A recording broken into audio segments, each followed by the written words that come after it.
Hey everyone, this is Armando Fox. My colleague Dave Patterson is traveling this week, but I wanted to address you briefly since you're going to start using the Rails framework this week, and an issue that has generated some discussion among students and even among the world TAs in the past is why do we recommend in the book and in the lectures that students use Haml, the HTML abstraction markup language, to create their views in the application, rather than using ERB, which looks closer to HTML and comes standard with the Rails framework.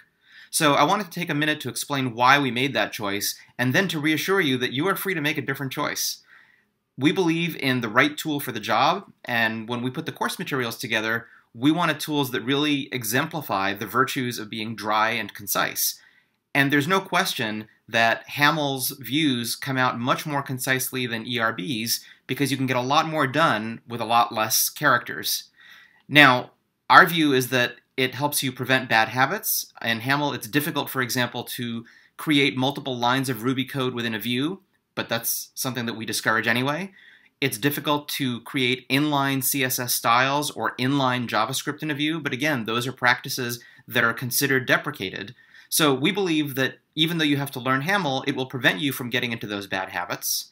We also think it's easier to quickly detect visually which CSS classes or IDs are associated with particular HTML elements. And we know how important that is because CSS is how we're going to style our pages. Now, having said all those things, our opinion is that Haml is the right tool for this job, even though you have to worry about indentation because that's how Haml scopes its tags. If you Google ERB versus Haml, you're going to find a great many blog posts and discussions where people will confidently claim that they're sure Haml is the better option or that they're sure ERB is the better option. This might be one of those things that in computer science sometimes is called a religious issue.